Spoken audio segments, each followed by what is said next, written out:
Hello, everybody, and welcome to the live. I'm very excited because I have another of my guests on who I'll bring on very soon. Just a reminder, this is a live stream, so if you are watching this live, please leave questions. Loads coming in already, and write the word question. And I realized that I'm duplicating myself somewhere, so let me close me down. Let me just see. I've realized that I've got myself jabbering away somewhere, so I'll take that off and come back to the live stream. There we go. Sorry about that. I was doing a test earlier with Bob and Holly, and I realized I was going live. So anyway, so as I mentioned before, we've got a series of people coming on. We had Paul and Carol last week. We've got Bob and Holly this week, and we've got Tom and Dom Travel and Cruise Monkeys all coming up soon. So let me bring Bob and Holly in so we can get going, because there's loads and loads and loads of questions coming in. So hi, Bob, and hi, Holly. Hi, Gary. Hi, everybody. And you're across in San Diego at home at the moment, unusually, because you're normally off gallivanting. So, Bob and Holly, for those people who don't know you, just a little bit about you, a little bit about your channel, and then we will get stuck into all these magnificent questions coming in. I'll take that. Well, we're Bob and Holly, and we retired. I retired 3 years ago, and Bob retired 4 years ago. And so now we just concentrate on seeing the world. We started our channel about, 3 years ago? 2 years before the pandemic started, January of 20. And basically it's our vacation videos that we thought, okay, maybe other people want to see what we've been doing around the world. Because about 4 years ago, we started using YouTube as a mechanism for planning ship tours or just, ports in general. And there were a couple times where we were doing this planning and we were looking for a ship tour. And there were a couple out there, but they were basically making us kind of seasick, even just watching them. And so, yeah, they're just like all over. Yeah. Bobo has always videotaped our vacations. I mean, since the late 90s, he's always, done family videos. And I told him, I said, well, Bob, you're going to videotape anyway. Why don't you do a ship tour? And maybe other people are looking for the same thing we were looking for. And that's kind of how it got started. The theme behind it, to wrap up, is just to be more of a documentary style. I mean, fun and entertaining, but is there a story? Is there a culture to be shown? And to kind of just lightly weave that in with otherwise hopefully a fun vacation that people want to see. Great. Thanks for that. So Bob and Holly are big supporters of my channel, so I really appreciate that. So we're going to try Bob and Holly recently came off a seaborne cruise to Antarctica, which was a bit of a saga, I'm sure we'll get into, around it eventually happening. So we are going to try and talk about a lot of expedition stuff, but we don't have to just talk about that. Anything you want to know about cruising, just a reminder, if you are live, write the word question before it. And if you're watching this afterwards, I do put a little chapter so you can jump straight through into the questions. But let's sort of following on from your introduction, Bob and Holly, a question from Jeffrey, who's another great supporter of the channel. What is your balance between personal time and work/channel time on a cruise? Because you were saying you're filming anyway, but how do you balance that? Because that is a big challenge. It is. Hi, Jeffrey. The work first, it's play. I mean, it's vacation time, but all things being equal, I hit the ground running with a camera. And as soon as the little task list, do this deck, do that deck, do that deck, and just try and get as much of a ship tour and venues filmed as I can before we even get underway. So if we board early and it's, I've got a couple hours before sail away, I'll do a deck or two, time permitting. And I just methodically, especially if the next day's a sea day, 7 a.m., weather permitting, I'm just out there, just methodically chip away and try and get as much done as I can in the first 3 days. And as we go along, we're, eating at a venue, and we don't do a lot of documenting of foods, but as we're using a venue and this band might be interesting, or this crew member might have an interesting story, I'll film them and then just go back and insert it. And, but the ship tours are just try and get them out as quickly as I can. But it's a fair question. It is a vacation first. So as soon as I get the work done, then it's all play from there and sort of make up shots as I discover I took a garbage one to begin with. Yeah, that is a challenge. So let's talk. There was a question I got actually from one of my patrons, which was asking around, how did you decide to choose seaborne to go to Antarctica with, versus a Silversea, a Quark, a Lindblad, National Geographic? What made you choose seaborne? Well, our best recollection, because it goes back 3.5 years, we chose Seabourn because at the time, for December of 2020, we had they had a slightly better itinerary. We really, really wanted to go to South Georgia. So at the time, they had a itinerary that was favorable, and the price was maybe even a little bit less at the time compared to Silversea. Now, Quark, I know that they, not necessarily a big name brand, but they do a lot of expedition cruising. National Geographic was also considered. But of course, world events got in the way. And so Seabourn Quest became Seabourn Quest of 2021, which didn't go. So the reason we stayed, even though by the time when we started looking at 2022, that Silversea out of Punta Arenas really had some competitive offers, similar itineraries, that Seabourn, the cruise we happened to have been on and rolled over 2 years in a row, of course, like many other cruise lines, had incentive for taking FCC instead of a refund. So with that money effectively already invested, we stayed with Seabourn. But initially, the itinerary was a little bit better at the time we booked. Now, you had an issue. You were obviously affected by the stabilizer challenge, which so you had South Georgia. You unfortunately didn't get to because they had to change it. So and Cherry had their Cherry regularly here, and I think you know Cherry a bit. Yeah. So, but now you're obviously, you're big Viking fans. I know because you've done quite a few Viking cruises. So having done the Seabourn thing, Cherry's kind of, I guess, asking, what do you think is better, Viking or Seabourn? Because obviously both Viking and Seabourn are new down in Antarctica. What are your thoughts on that? You want to take it? No, Okay. that's a you question. That's a shit question. So, hey, Sherry, while it's hard to quantify, but I'll try and answer it the best I can, as briefly as I can. We've been on Viking, River, Ocean, and their expedition ship. But to be perfectly fair in judging the two and comparing the two, our Viking expedition on Atlantis was in the Caribbean, from repositioning from Barbados to New York City. And so we've got their expedition bits, but not specific to how they might handle Antarctica. On the whole, if we had to choose again, and we will go back down there when we can rob a bank and go back down there, we probably will choose Viking because overall, value for money, in my opinion, they're a better product. How they actually handle the expedition bits is something I just can't speak to. But as a cruise product overall, I would favor Viking. Great. So here's sort of building on. Bruce asked the question. Hello, Bruce. Is expedition the closest that a purist camper can get to be in a natural environment that the cruising industry has to offer? Yeah, I believe so. I mean, expedition cruising, granted, we've only done one true expedition cruising, in my opinion.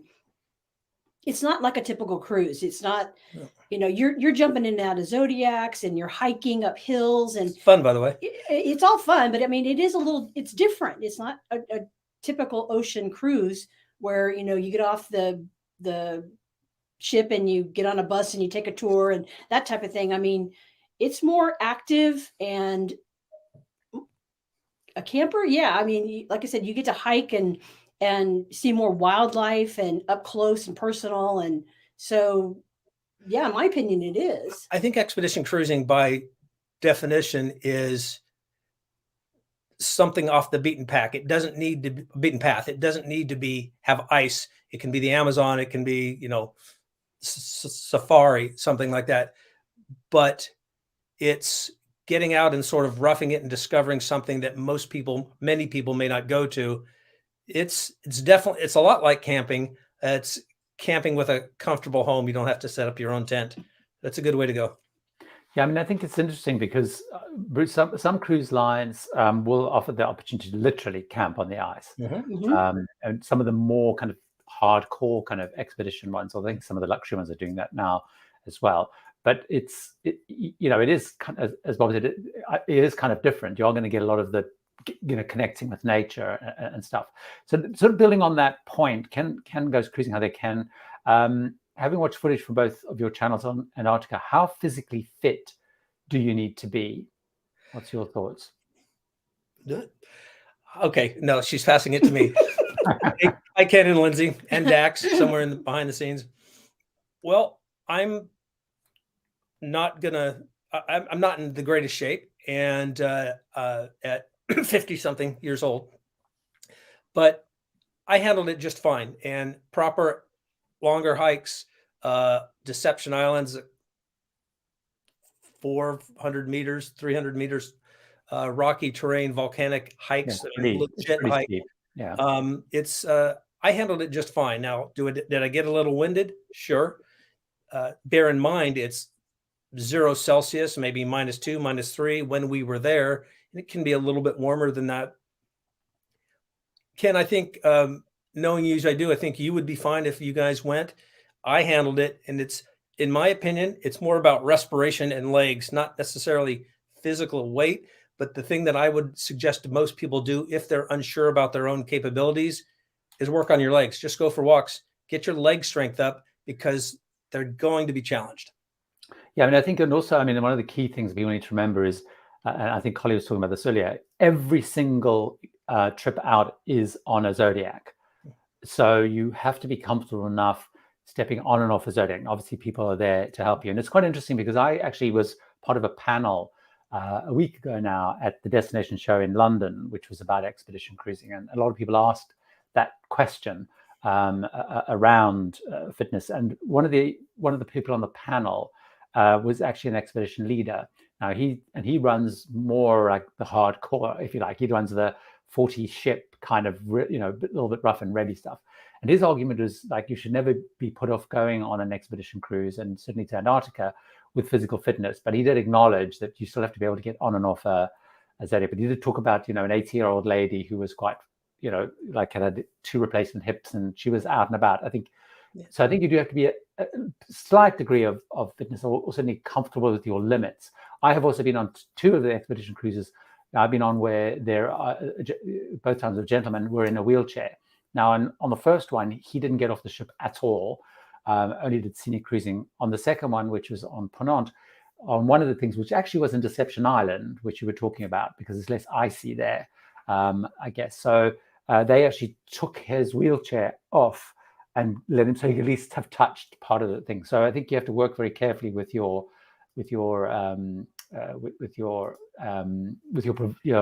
cruise line, as it were. But I think you're right. It's like you don't have to be like a Olympic athlete, as it were. No, and the expedition team, we can only speak to the experience with Seabourn. The expedition team literally will have 1 or 2 or 3 or 4 people at the gangways where the hole, right? You just walk through the hole and jump on a Zodiac, depending on how they load. Viking are a little bit different. Viking make it ridiculously easy for their expedition ships. But on Seabourn, and I dare say Silversea and others, you just climb out of the side of the ship. There are team members there to help you. And I don't care how physically fit you are, you're probably going to need help because the boat can be moving. And they also warn you, that once they reach the landing site, they'll say, okay, this landing is very rocky, or wet, or wet. Yeah. I mean, so they kind of give you some basic information, and then you can decide how comfortable you are. But maybe that's not for me this time. So you can kind of get a warning. Yeah, because you are stepping off. A lot of them are wet landing. You're stepping into the water and stuff like that. So let's have a look. I got a Proxima 888 left a $20 super sticker. Thank you very much for that. I'll bring that up a little bit later. So we're heading a little bit off expedition room, but if you want to ask any expedition questions, do. And always reminder, write the word question, which Mick has done. Thanks very much, Mick. Good to see you here. Mick is a regular here, always has challenging questions. So let's see what challenging question he's got for us today. Have you noticed the food served in the main dining room and buffets having fewer options and diminished quality? Are cruise lines pushing specialty dining for better food quality? Cheers. So Mick, I actually touched a little bit on this in a video I did 2 weeks ago. So a little punt for my video where, the cruise lines have made it, some of the cruise lines, the Carnival Corporation, have made it very clear that the food budget is one of the areas that they are looking to bring a little bit under control. And certainly, and we'll see what Bob and Holly thought, because I know you're just back from a cruise quite recently, which is non-expedition, but I definitely, in my view, have seen the menus getting a little bit sort of on the mainstream premium lines, getting a little bit smaller. Certainly not on Regent. They didn't. They were monstrous. So I've seen more reduction in menu. Lots of people moaning about quality of food, But it's interesting because often, but people new to cruise are still very enthusiastic about the quality of food. So what is your experience? Because I know you've been on quite a few cruises around either side of your expedition cruises in terms of food quality and stuff. I would have to agree that the probably the options have diminished over the past few years. And as a matter of fact, I thought it was kind of odd that now I was told that for this expedition cruise that it's difficult for them to get supplies down to Ushuaia. So it may have been that, but I was kind of surprised at how few chicken options were available. They always had beef and they always had a fish, but chicken was kind of scarce. So Right. yeah, but again, it might have been a supply issue. But I would have to agree that the options, far as choices have diminished. I haven't really noticed quality too much there. Although on one cruise, I was surprised that there was like no garnish on the plate whatsoever. You know, you'd order omelet, and that's what you got on a plate was an omelet. There was no. Sometimes they put little decorative, Right, vegetables or little, fancy, tomato off to the side or what. Nothing. It was just an omelet on a plate, and I thought, okay, maybe they're cutting back on their garnish.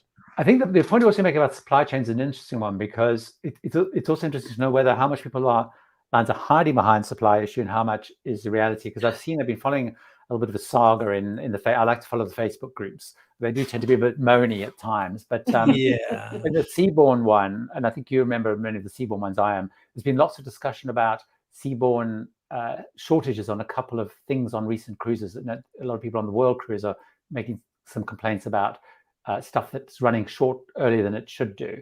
But I do. The other thing which I've also seen, which have you seen, is like we're also seeing more up charges for. Because I realize we didn't answer the specialty question, but for example, in Holland America, the lobster is an upcharge now, where it's not included, and that's still, I think I'm right in saying Carnival only has lobster on cruises a certain amount of nights and things. What were you on? Was it Princess? What were you on recently? Was it Princess? Diamond Princess, and we went to. They had it as well, so we went to because it's either Sterling or Chops, or not Chops. It's rolled Sterling, the steakhouse. At least the names change. There was a surf and turf, so you could have either, or you could pay $10 as a supplement to get both if you wanted steak and lobster. So that was the end of January on Diamond Princess. So yes, we've experienced it quite recently. Yeah, and I don't know whether they are making the food worse to get you to go to the specialty dining. I mean, they are pushing specialty dining much more because clearly, they're making more of a margin. I assume they're making more of a margin.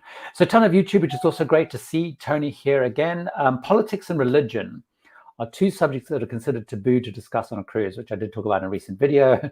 How best to deal with people who bring these subjects up? That's an interesting one because I mostly tend to just change the subject or ignore them or whatever. But it used to be a nightmare when one of your previous president was there, because that was always a touch flame. I'm sure as we head into 2024 elections, depending on who's standing, I'm sure it's going to become another one. But how do you how do you avoid or deal with the politics and religion if people start heading down that path? I guess the cliche is polite but firm. My canned response is generally, I don't talk about politics and religion with people I don't know. Sorry. And it's just a slight self-effacing apology, but I absolutely won't engage it. It can go south too quickly. I mean, it's interesting. I like that you're pretty direct. I like that. Rather, I probably just ignore it. I quite like being direct. So Beth, even more direct, left. So I guess the point is what people are saying is just call a spade, I guess, and just call it out and say no. It can only go one way. I feel it's like it can be a bit of a nightmare. Robert's asking a question: how do we get onto your cruise list creator? I think that's referring to the list that I do of all of the cruise vloggers. So if you're interested ever in finding new vloggers or getting a sense of where your favorite vlogger is at the moment, I do a list which I update roughly every 4 months or so. And the simple way of getting at it is just send me a message and just make sure that I get a lot of people contact me. I look for accounts which are probably 80%, 90% cruise videos. Because if I started doing anyone who does 1 or 2 videos about cruising, the list would be 10,000, and that would be impractical. So if you go to the easiest way to do that, if you go to my site, tipsfortravelers.com, you'll find a little link there, which is cruise bloggers. Just leave a comment on the bottom there. That's the best way of doing it. So sorry, I keep blocking some spam, but anyway, so let's have a look. Okay, here's an interesting one from No Name, who supports the channel a lot. I get lots of comments on videos. I don't know if I've seen comments on live stream before. Any tips or experience or advice to share about maiden voyages? I have 2 this year from Oceania and Celebrity. My tip is avoid them. I never go on them because first of all, there's a high probability that they get cancelled, especially at the moment, come out of the supply chain issue. That's a fact. And I've been on quite a few shakedown cruises, which are the ones just before, and the ship has either never been finished or there's workmen on. So I tend to avoid them just because you want them to get into their stride. What do you do? Do you go on maiden voyages? I can't remember. We don't, as a rule. We booked one, and we had booked 2 and subsequently canceled one just because it seemed to be just too mad. The one that we did go on, that was Celebrity Edge. It was the newness of it. It was crazy. And the ship happened to be ready, but we've steered away from that. We've only tried it twice. And whether it's a ship that's doing an inaugural or just coming out of a yard period, the best that you can hope for is that everything works. But there's just too much of a possibility, in my opinion, that something isn't quite up to snuff. And it's good money you've paid to go on a cruise. So I want everything to be perfect or near perfect. And that's why we tend to avoid them. And I think it's an interesting one because what about everything being perfect? I mean, if you look at Silver Sea Endeavour, which they obviously bought from Crystal, they at night put elastic bands on all of the showers because they rattle and bang open, because they didn't know that until the ship had been in service. So when it finishes the season, it's going to go into dry dock so they can fix all those things. But you're right, you're paying $15,000, $20,000, $30,000, $40,000 to go to Antarctica, and you've got an elastic band around your shower. So that's why I'm a little bit like you. So I mean, a lot of people love them because they want the bragging rights, and I completely understand that. So some people want them, but there could be big changes. So for example, on Seabourn Encore, it went on its sort of maiden voyage before its naming ceremony. Between leaving the maiden voyage and getting there, once it got to Singapore, which is where they did the naming ceremony, they did a mini refit where they ripped out some offices to put in a laundromat because everyone was complaining there wasn't one. So you're right, you've got to be ready for the things not working. But bragging rights, obviously. So I guess hopefully you're not depressed, No Name, but I would say the closest I've got, interestingly, to it is on Queen Anne, where I've actually booked the second voyage, which is very unusual for me. But because Queen Anne was supposed to come into service in January and it's got pushed back to May. So I've actually booked the second one, which is a little bit brave of me. But the other problem, by the way, also No Name, is if the maiden gets cancelled, you have a problem scrabbling to find the next voyage because often the others are full. That's the challenge. So No Name must be talking about Vista, because I think we're on the 7th voyage of Vista. So I hope it works out for him. I hope he goes, because that means ours will go. Yeah. And I assume that's oh, my mind's gone blank. What's the new Celebrity Ascent? Celebrity Ascent. Yeah. Many cruises support channel, he's saying. Here's a nice comment. Sherry saying, Bob and Holly and Gary, your ship tour videos are great. I think Bob's much better than mine, because I actually don't do many ship video tours anymore, because I think there's people who do them much better than I do. Sarah's here. Looking forward to meeting you next year. So you'll be meeting Sarah on the group cruise, I guess, which is very exciting. So maybe we'll punt about the group cruise. Maybe I'll do a quick update. So Bob and Holly are coming on the members and patrons group cruise, which is in April 2024. So if you are interested in that, you can become a channel member or patron. If you look below, there's a join button. Not for everybody. Bob and Holly are members. You get extra content and that stuff. So we've got that happening. In fact, Bob and Holly are staying on afterwards. You're heading all the way back home. You're doing the Panama Canal, which I'm very envious of. There is another group cruise which will be announced, hopefully, which Sarah is madly working on with me, which we're hoping to launch this month, which will be for September 2024. So let's have a look. Mooman547, another regular question. I like the little asterisks, by the way. That's actually makes it even pop out even more. We have a European cruise on Island Princess and have a stop in Hamburg for 15 hours. Is the 5-hour trip to Berlin worth it, or is it enough to see and do in Hamburg? Have you guys been to Hamburg? I have a view on this. Have you been to Hamburg? We've not been to Hamburg, just Warnemünde and Rostock, but we haven't gone into the country much. So I think there is loads to do in Hamburg, is the short answer to your question. So I would focus on Hamburg, and also the location is quite great. There is, if you're interested in maritime history, there is an amazing maritime museum. Most of the cruise lines don't seem to have it on their tours, so that's one you could do yourself. And the metro is really easy to work in Hamburg. So there's an amazing maritime museum. The Symphony Hall, which is right near where the ships are, is a beautiful, really funky building. That's worth touring. But one of the most amazing things in Hamburg is Miniature Land.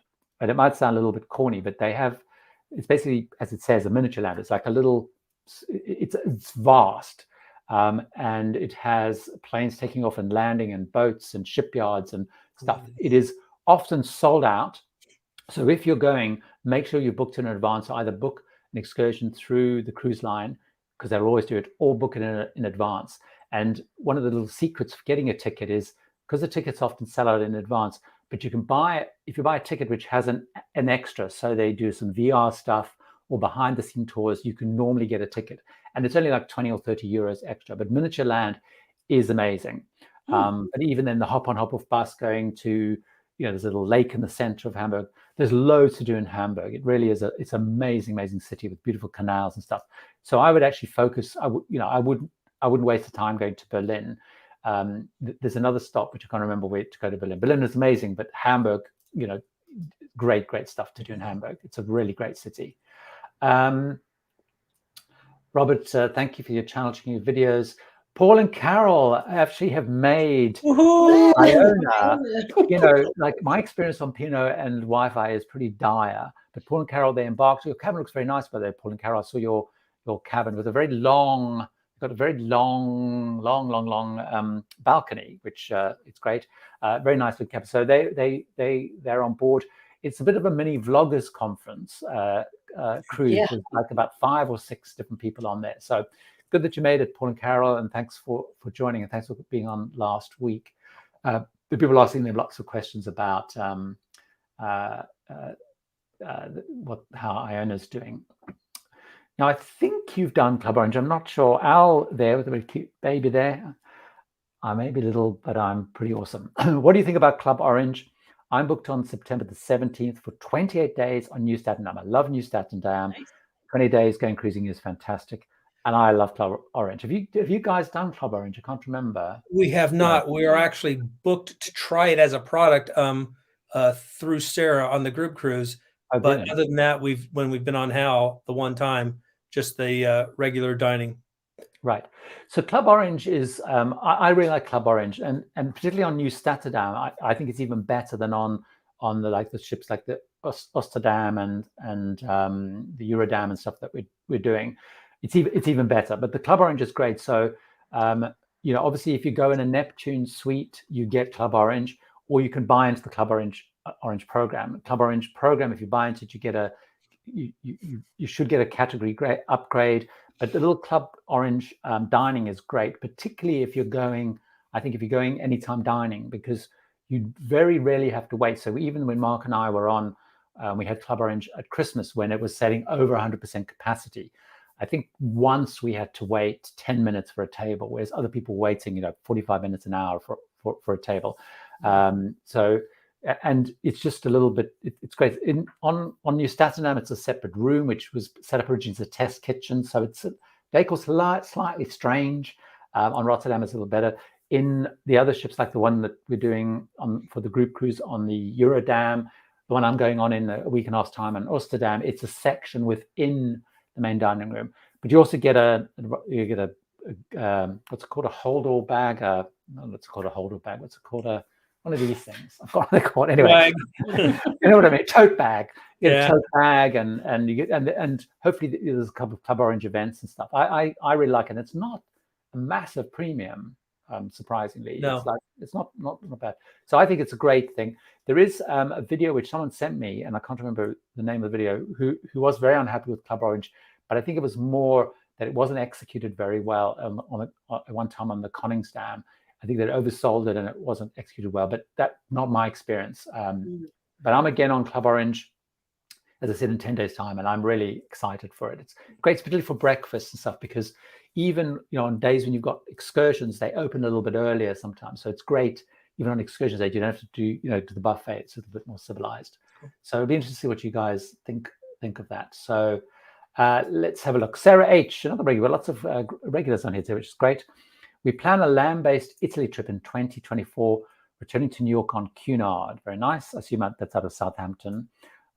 Is there much of a tourism interest near Southampton, or would you maximize time in Italy and only get to Southampton just in time? Southampton, I'm going to offend anyone who's in Southampton, is not the most exciting city in the world. Is that a polite way of putting it? So today it's the only place where you can find Paul and Carol at the moment for a few more hours. So it's got to be a good place to go. Exactly. So there's not a massive city in Southampton. I mean, there is sort of a bit further around. I mean, down the road in Portsmouth, there's some great stuff to do in Portsmouth. We've got it's where the Navy's based, and you have an amazing maritime shipyard stuff in Portsmouth. You've got the Spinnaker Tower, which is great. That's where I take my mum for afternoon tea every now and again. So just down the road, it's probably an hour and 45 minutes or so down the road. So I would either max some time in Italy, or I guess you've got to come through London anyway. Obviously spending time in London, but there's not masses to do in Southampton. Let's have a look. Have you experienced? I think you have experienced. Have you experienced Starlink? Have you experienced Starlink on board a ship? Actually, no. Since it's come out, we have not.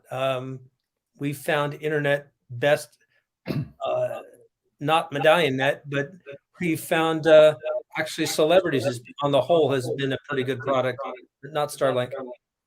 No, and I mean, in terms of, I haven't tried Starlink, but I do know people who have had Starlink, even down when they were in Antarctica, roughly at the same time you were down there, I think, because they had the naming ceremony of Silver Sea, had their naming ceremony for Endeavour and stuff down there, and they just moved to Starlink. And talking to a couple of people, they have found it pretty good, and I've seen quite a few people posting. I've spoken to some crew members as well, and so a lot of the crew members are quite excited about the lines introducing Starlink, because some of the lines are then I don't know if it's part of the deal or it's cheaper or something, but a lot of the cruise lines seem to be giving crew, when they move to Starlink, free Wi-Fi, which is a massive plus. Good. I mean, there's some lines doing, but not many lines do. So they're very excited about Starlink.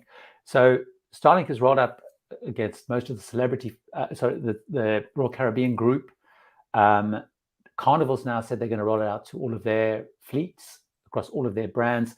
Norwegian's doing a trial on, I think it's Breakaway at the moment, so they haven't rolled out, but pretty soon across all the Royal Caribbean to Celebrity, Silver Sea, and all the Carnival stuff that's rolling out. But I hear it's very good, so I'm very excited about that, and not massively expensive, which is great. So let's see. It must be Tom and Dom are here, which is great. Happy birthday if it's your birthday. And Tom and Dom are on, I think it's the 18th of March. But if you go onto my channel page, Tips of Travelers channel page, you'll see a little thing listed there with all the upcoming live streams, and Tom and Dom are the next ones. By the way, as a little aside, next week I do have a guest, which I haven't announced yet. Backed by popular demand is Mark. Yes. And Mark is, I have to say, Mark said to me, when am I coming back on the live stream? You've got all these guests, and they all squeezed me out. But no, he is coming back. He will be back here next week. And I could confirm just before we came live that he will be back next week. And it's quite, as a little aside, a little story about that is, as you know, for those who watched last week's video, if you haven't watch last week's video, which is a little bit about me taking Mark, not exactly kicking streaming back on Holland America to kind of reset him on Holland America. A lot of people left the comment like, Mark's really good fun, but he's very serious on the live stream. So he's going to practice some jokes or something for next week, apparently. Okay, so that's next week, exclusively revealed here. Brian, hi there, Brian. Thanks for hosting Bob and Holly. It's a pleasure. On the Seabourn venture, how much difference is there, in your opinion, between different levels of cabin? At what point is it not just worth it? So that might be interesting. What cabin did you go in? The grand palatial suite? Yeah, absolutely. Yeah, we did. No, we did. I did go in them. Brian, that's a fantastic question. I'm not sure if you're on venture or not, or just planning, but we were in a V1, although I went in every one of them except the Winter Garden. The hotel director just asked, went into Seabourn Square and asked if I could tour the rest of the cabins, the staterooms, if any were available. And every different class or category that was available, I got to go in and selfish plug for the channel. That'll probably be out in early April. But so we were in a V1 because it was economical. Yeah, it wasn't cheap, but we were in the very lowest cabin period, the category. The next category to hopefully address, is it worth it? I'd say pound for pound, the larger ones are worth it if you want room. But two things about that. I really don't think you'll be, and it's a bit of a cliche, but you're not going to be spending a lot of time in your cabin. Generally, sometimes on a regular ocean cruise, you may use that as your home away from home, but you're going to be busy. If you're going out on a regular expedition, not a repositioning cruise, you're going to be out and about, or you're going to be eating or sleeping or going to a lecture. And there are plenty of those. So in my opinion, just to have the space may not be the best use of your funding. With the next category up specifically from the standard verandas, that's V1, V2, wherever the location is I think they call it a penthouse veranda, but penthouse suite or penthouse veranda, whatever the very next category up is, I'd specifically say no, stay in a veranda or go higher than the second lowest category. And the reason I say that is because they have a curvature of windows, have sort of a half circle bow out kind of thing. And they're pretty to look at, but the way they're designed is that the beds are turned 90 degrees off of normal. So the bed is facing the balcony, but you have half a balcony because the other half is a window. If you look at the old Millennium class of ships where they have sky suites that are sort of curved 180-degree windows, which now have verandas, I think it's a waste of space because it felt a little closed, squeezed in. And it's not a lot more room. It's a odd duck of a configuration. So stick with the lowest one or skip that next category up and go higher if you have the means to do so. But yeah, I wasn't a fan of their second highest category. But I think that's an important point. I mean, I do always say to people, like, as you know, I'm obsessed with cabins, and there's very few people more obsessed with cabins than me. But you're right, it's on an expedition cruise, it is pretty full on because some days you're also up very early. So, because obviously you could be up. The most extreme example was when I was in Galapagos, where often we would have, going out at 7:15, 7:30 in the morning. So you've got to get up and breakfast up. But you're often up early, and particularly if you're going on an expedition, up into the Arctic, they may wake you up at 5 o'clock in the morning because they're spotted polar bears. So, in Antarctica, it's a little bit less, so they might shout at us whales and stuff. But it's the one time when, and if you're going to your room early, it's because you're exhausted and you're going to bed. It's like, you do spend a little bit less time, but I think that's great. Here we are. This was the Proxima who left the super sticker. Thank you very much. Warren, what about Ponant, Commandant Charcot and Nathan Curry have a great blog series. It is a beautiful ship. I've been on some of the other Ponant ships. I think one of the key things, Warren, if you are looking at going on Ponant, is bear in mind that there's a high probability that you will have, unless it's a charter, 70-80% or more of the passengers will be French. So when I went on Ponant Lyria, I went to one of their regular sailings, and there happened to be, I think it was 15 or 20, there was about 20 English speakers. But of those 20, 17 were one group, traveling together as a group.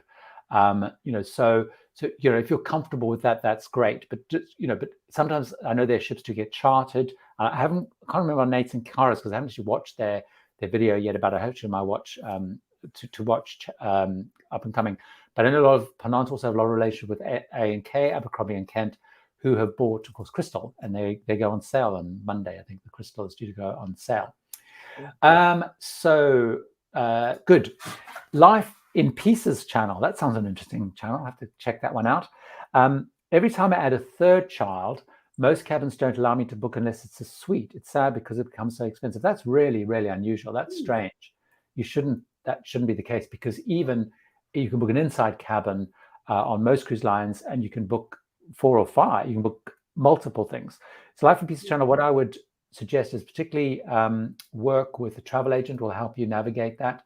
But you can, there's many, people on, that I know, but also, vlogging channels where they travel as a family.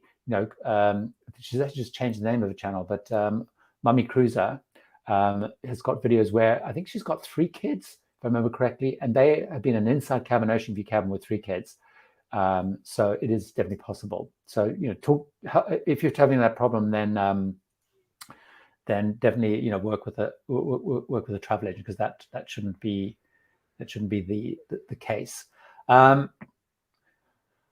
Here's a question that Brian's asked, a follow-up question. Actually, this is one that would be good to know. Actually, is what on the submarines which they run in? Obviously, they have the submarines which they run in some parts of the world. They can't in some other parts of the world. What does it cost? How much does it cost to go on the sub? Well, at time of recording, to use your parlance, it's $1,000 for a dive. Now, and Brian's absolutely correct. We do person. Is $1,000 per person? $1,000 per person per dive. Wow. Brian's correct. In our preview, we do kind of call that out. When Seabourn Venture first opened for booking, the cost of those excursions, whether it was no matter where the dive was $500, and that's when I booked one, and which is the one I ended up going on. Sometime I just booked an excursion, set it aside, and didn't track it for a while. But in the intervening months, sometime I think in the summer of 22, those prices had gone up to $1,000 per dive per person. No, in my opinion, it's not worth it. It's a great experience. I don't want to sound necessarily like a cheerleader for Seabourn. It's great. It's fantastic. We've also been on Seabourn. I've been on a submarine with Viking and Viking Expedition, and everything is included in their fare. So it's the same class, it's the same manufacturer submarine, and it costs you $0. As you might imagine, you have to be on top of things when reservations open for those, because they're free. You just have to be first to reserve. For the Seabourn product specifically, no, I don't think it's good value for money. It's a great experience for me. As long as it's that price on that cruise line, will have been a one-off. It's going to be interesting to see how long some of these things like the helicopters and the submarines last. It's interesting because, Silversea made the decision with Endeavours. They're actually, where the helicopter pad is, they're actually building out more cabins. They in their view is that heading into these areas, they don't think it's appropriate to have helicopters, and submarines may be slightly different things. So it's going to be interesting to see where the industry settles down on that, because obviously there's the subs can't operate in many parts of the world, or you can't see very much in parts of the world. So it's going to be interesting to see whether that whole sort of gimmicks is probably an unkind way of calling them, but those sort of bells and whistles, where it all settles down. Yeah. But that's a lot. Wow, $1,000. Wow. Yikes. Tim's got an interesting question here with lots of, I don't know if you're familiar with those, but I'm guessing he's from the UK. He's got Terry's chocolate orange, which are yummy. Do you have to? Do you know Terry? Are you familiar with Terry's chocolate orange? Yeah, we are. Okay. Do you have them in the US, or they're very much a UK? Okay. Got one in the refrigerator actually at the moment. Yeah, we get them every Christmas. We only have them for holidays. Milk or dark chocolate? Dark okay. Chocolate and orange. Got to be. Right. Okay. I always like it when people give us them, because Mark can't eat milk chocolate. So if someone ever gives us a milk chocolate one, it's like. Yeah. Anyway, Tim's got an interesting question other than having chocolate oranges. We'll soon be booking our cruise to the Caribbean. Very nice. It's very cold in the UK. I wish I was going to the Caribbean. I already going on a cruise in 10 days time, and it's going to be cold because I'm heading down to South America. But anyway, we haven't been there since before the pandemic. Has much changed, I guess, since COVID is the question. Shall I give a couple of thoughts on that and throw that? I mean, the good news is the best parts of it haven't really changed. It's still beautiful. It's still got amazing beaches. The excursions are all kind of up and running again now. In some places you can see the impact of COVID having got lots of places closed down. I mean, I was there last month. Where are we now? Last month, and still in places like St. Martin and even in St. John, there was still a lot of shops and restaurants and stuff that closed down during the pandemic haven't reopened again. But it's just still magnificent, and all the COVID restrictions have gone. Certainly when I was there last, so the rules, testing and masks and stuff. But and a lot of the excursion stuff's back. Certainly, I was able to go on all the range of excursions. What are your thoughts? Have you seen anything that's different or? Yeah, I agree. There were shops and things that were closed. We were there about a year ago. And that was our first cruise. July of 21 is our first cruise back. So things were still pretty hot and heavy. Yeah, but I mean, the latest time we were in the Caribbean was about a year ago, last January. Yeah, January of 22. So at that point, it seemed like things had pretty much gotten back to normal. Yeah. But you're right. A lot of the restaurants and shops were still closed at that point. But in the last year, they may have reopened. Don't know. I haven't. When I was walking around recently in St. John and Antigua in that port area, there was still a lot of shops that had clearly gone bust and had closed down, and that was a pity. Tim, the other thing I would say, if you're looking at booking the Caribbean, certainly the Caribbean and building on Holly's point has bounced back.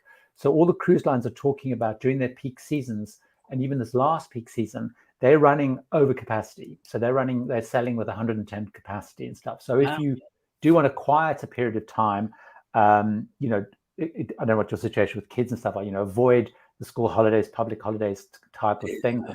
And the point I was saying, I was reading there was one of the earnings call where I think it was the Norwegian was saying what they're seeing encouraging those, what happened because there was so much uncertainty in traveling in Europe with COVID rules and not COVID rules and stuff. So a lot of American or North American based people weren't traveling to the US, to Europe. So I guess they were probably looking at the Caribbean more, but they're seeing a stronger return now in some of the forward bookings for this year for Europe. But certainly, we've seen it even as, as I've been looking at Caribbean trips, even looking at the group cruise and stuff, prices are definitely shifting up in the Caribbean. So, so it is getting busy. It is getting busy again. Here's an interesting one. Midwest Katie, do you find that there is a difference in service and dining experience between European and, say, Alaskan cruises? Not really, because it's the same cruise lines. They just shift the ships. Well, actually, that's not true, actually, because the ships, it's the same cruise lines, but they send some ships to Alaska in the season, they send some ships to the Mediterranean. But I've never really noticed a key difference. I've noticed more difference between lines than between where they're based. Has that been your experience? Yeah, I would say so. Absolutely. Yeah, I was in Alaska last July, and we were just on, where were we before that?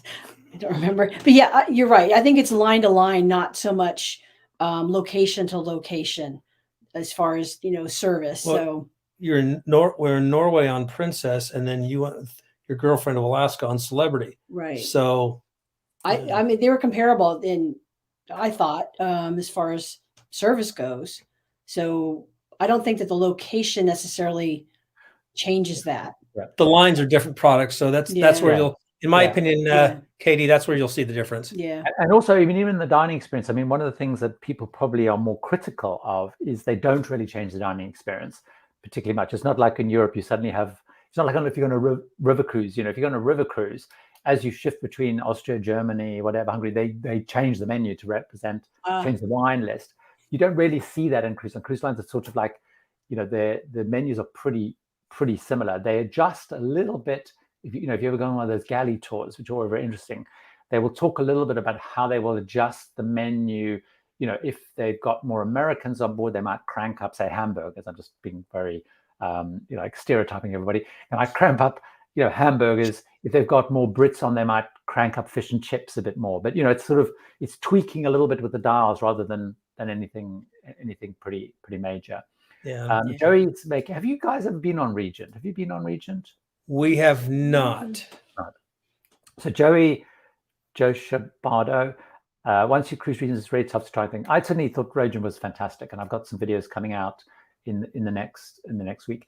A couple of you have been commenting, by the way, if you've been following the commenting stuff about. Most people actually do. I realize I'm a bit of a wimp. Most people say they basically tell people to stop talking about politics and religion, or they get up and leave. So I need to get more assertive, I have to find. So there we go. Let's have a look. Joey's saying, okay, so Joey, those videos are coming. It's not that I was cool, it was about the value. And in fact, the first video coming, I talk a little bit about the values. I'll tease that rather than that. So Tim, I've answered that question. I think I might have a repeat question. Here we go. Now, you've been to Iceland, I think you're right. So Judy, hi there, Judy. Considering a circumnavigation of Ireland, really good idea to decide to consider that. Which would you recommend, Viking Ocean or Oceania? Oceania includes the Faroe Islands. Viking does not.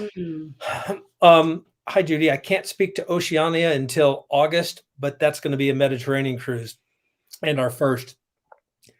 Viking, and I will sound like a Viking cheerleader here. Vikings, one thing that they stand out, the one thing about them that I think stands out better than anyone else is their coverage of a given culture. So with Iceland, they don't even want you on the ships necessarily. It's get out and explore, engage the culture, that sort of thing. A lot of history interwoven into a Viking ocean cruise. So I can't compare it appropriately to Oceania, but Viking, I've never seen them equaled in their coverage of a given culture. So if you like getting out and meeting people and going to Iceland and having your fermented shark, have at it. Let me know what you thought of it. But it's Viking will do that superbly. Exactly. The other thing to have a look at is, I'm guessing, Viking sort of tend to almost position a ship in Iceland for a chunk of the season. So they do a lot of kind of Reykjavik to Reykjavik, round things. What you're probably seeing, what I'm guessing with Oceania, because I was looking actually recently at a couple of things, like I'm doing one on Windstar in July, July, which goes some of Iceland, but and it's going to the Faroe Islands and it's going to the Shetland Islands and stuff, because it's leaving from the UK.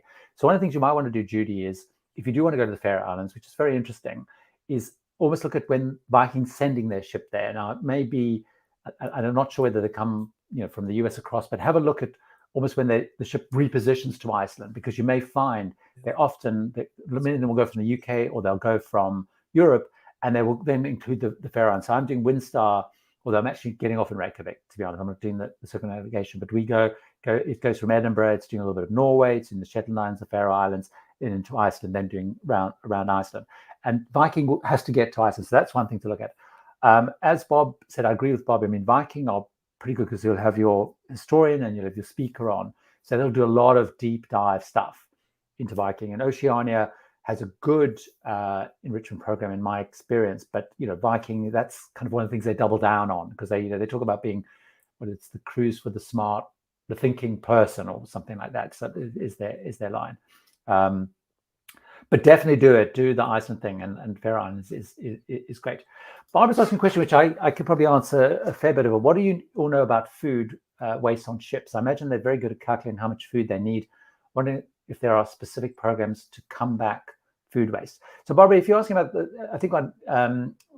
you are right. It's interesting. Again, if they're slowly reintroducing them as with COVID restrictions lifting. If you ever get a chance to go on one of those full behind the scenes, most cruise lines charge for them, but they are worth going on. And they will take you down to where they do a lot of this kind of recycling stuff. But you're right, they are surprisingly tight on the amount of food waste, because they know roughly how much people eat in the buffet, how many hamburgers are going to be ordered versus Holly's chicken that was missing on Seaboard.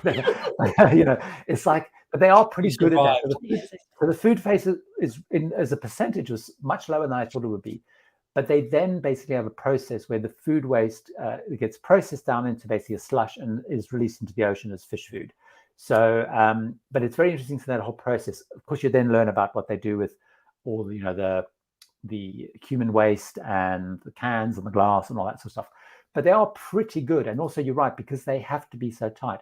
But also, we're so predictable as people. They have so much data. They know literally. I mean, that was my point about they can dial up the number of hamburgers they make. They dial up the number of fish and chips they make because they just know how they are. So that's good. So I'll touch briefly on this. Have you looked at or considered the new crystal cruises on Symphony or Serenity? I'll answer that first. Yes, I'm looking at it kind of actively. I'm dithering between should I try the crystal, because I have a gap which I can do it in September. I'm having a dither between should I do crystal cruises or should I do the new MSC luxury spin-off Europa Journeys. I did a poll on the channel, which was no help at all, because it ended up 50% said go on crystal and 50% said go on the other one. So that didn't help me very much. So I have looked at it. I mean, there's still a lot of questions around crystal, as because they try to come back. Will they be good? Blah blah blah. So I am actively looking at. Are you guys looking at crystal at all? No, I have not. It's not on the radar right now. Just Oceania and trying Silversea probably. Great. So Sweet Natured actually said hello earlier on. I should have brought that up. Hi there, Sweet Natured. Good to see you. So the question of Bob and Holly: have you ever done or considered a themed cruise? We still fancy a Star Trek one along with Gary. I think I mentioned this before. I'm subscribed to the Star Trek one.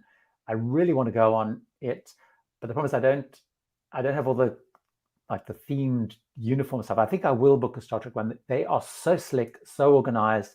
I mean, it's amazing. But have you ever thought about a theme cruise? Whether it's Holly's a massive crafter. I have to give a shout out. Like Holly makes the most amazing biscuits and the most incredible Christmas card. Well, it's not kind of a card because it all pops out and it's just amazing. So I mean, like a crafting theme cruise or something. Have you guys ever thought of doing a theme cruise? I've thought about it. Yeah, I've thought about it. The Star Trek specifically, absolutely. I would love to do it. She wouldn't go. I'd have to find somebody to go with. I know Cruise Monkeys Luke wants to go. Gav has no interest, so I may or may not go with him one of these days. I would absolutely love to do it. It's I've met a lot of those folks and complete Star Trek geeks, so I'm all for it. Yeah, I think an 80s cruise maybe we'll start. Sorry, Holly? An 80s cruise would be fun too. They do a lot of those out of the UK. They do the 80s. That's quite a big thing. The 80s and 90s cruise is quite popular. Yeah. Here's Cruise and Amber. Hi there. Good to see you. Hey, Steph. Amber. So Cruise and Amber is a UK-based blog. The blog is very active on TikTok and stuff. And lots of P&O stuff as well. So Bob and Holly, in fact, she was just on Arriva, the new one recently. So if you want to find out about the new P&O ship, take a look at Cruise with Amber. Bob and Holly, I think you're sailing on Queen Mary too soon. Are you also planning to sail on Queen Anne to compare and contrast? We are sailing on Queen Elizabeth as our first Cunard trip. That's in mid-May. That's our next cruise. And eventually I would like to sail on Queen Anne, but we don't have anything under booking. We were on her TA from Southampton to Fort Lauderdale for January of 24. But then, of course, when she got shifted to May, we made other plans and just going to take Queen Elizabeth out of Japan. So not yet, but I would like to. Queen Elizabeth first. So just run me through. So what are you doing with Queen Elizabeth? You're doing. So we're going to fly. You're repositioning from Tokyo to Alaska, aren't you? Yeah. We're gonna fly to Tokyo for about a week. Spend 6 days in Tokyo exploring, and then do. Queen Elizabeth does a 16-night northern Japan and ends up in Vancouver. So it's in northern Japan and Alaska, all rolled up into one trans-Pacific cruise. So that'll be our first experience with Cunard. And Japan for me. And Japan. Yeah, I'm very excited about Japan because, of course, now that it's open, I'm going in October. I'm very excited about that. Brian has a question of you. If you have questions of Bob and Holly and you run out of time here, which we will imminently, would they be okay with questions offline? If yes, then how best to pose them? I guess you have a very active Bob and Holly page on Facebook, for example. Yeah, we do. Brian, thanks. absolutely, I encourage it. Whether it's on the channel or privately, whatever medium, absolutely happy to answer questions. I think the best thing is if you're into Facebook, if that's okay with you, not everybody's a Facebook fan, you could join our Facebook group so that everybody can benefit from it. If that's not your thing, and that's fine, then you'll look at the About tab of our YouTube channel, and there are various ways to contact. The email address is there, the Facebook link is there to the group, as well as Instagram, and like I said, regular email. Whatever's you're more comfortable with, message me via any of those mediums. I'm happy to reply. Fantastic. Booking at Panama Canal, started watching your videos, but decided I'm going to enjoy the views. Do you ever think maybe there's too much emphasis on what we should see and do in videos? I'm not sure. I think you can never do enough see and see and do, because obviously people can decide what they want to do. I think that was the question. I think I've answered the question. I think so. Let's have a look. This is an interesting one because it links a little bit to, I suspect I know what your answer is going to be on this one, but which of the major cruise lines do you think has the best enrichment programs? You answer. Viking. Yeah, I like Viking a lot. They have great immersion. Their included, even their included shore excursions are very good. And they really take you to the place where you're visiting, in my opinion. Yeah. I'm a ship geek. I go on. I love ships, but they're a little bit, the ocean product, they're a little bit stale. They're all the same. They're beautiful, but they're just functional. Vikings product is their culture and their enrichment talks, and they're fantastic. Yeah, and I mean, I think probably once you've been on Cunard, you might think slightly differently, but it'll be interesting to see. It's a different type of enrichment program, but Cunard has amazing enrichment programs, but it's less linked necessarily to the destination. So it's much more, okay. You're going to have a historian, you're going to have a crime detective, you're going to have an author. So it's a different type of enrichment program. They will have port talks as well, but they will have normally four different enrichment talk speakers on. In fact, one of those enrichment speakers is Chris Frame, who will be on the channel will be on this live stream in April, who gives talks on the ship about maritime history and so on. So that's good. So the Wu-Tang Live saying Starlink is very expensive, so he must be on the trial. So it'll be interesting to see, but I think on other lines it's not as expensive as that. I do want to bring up something very quickly. Sarah disagrees completely with me on Southampton. She should know because she lives down there. Just point out that Highclere Castle is fairly near there. So if you are near there are stuff within an hour around there. So that's a good watch out. We have charged through time. It's gone phenomenally quickly. So I just want to say a big thanks to Bob and Holly for joining. It's been really fantastic. I'll do a quick shout out for this video. There's a video about to go live, which is the first in a 3-part series about things I've learned from my 100 cruise. I'm going to talk about things that I've learned from my 100 cruises. There's 2 other in the series to come. So thanks, Bob and Holly. I really appreciate you joining. As I said, next week, Mark will be on the live stream. So hopefully you'll join us. I'm sure Bob and Holly will join us for that if you're not gallivanting off somewhere. So everybody have a fantastic rest of the weekend. Cheerio and bye.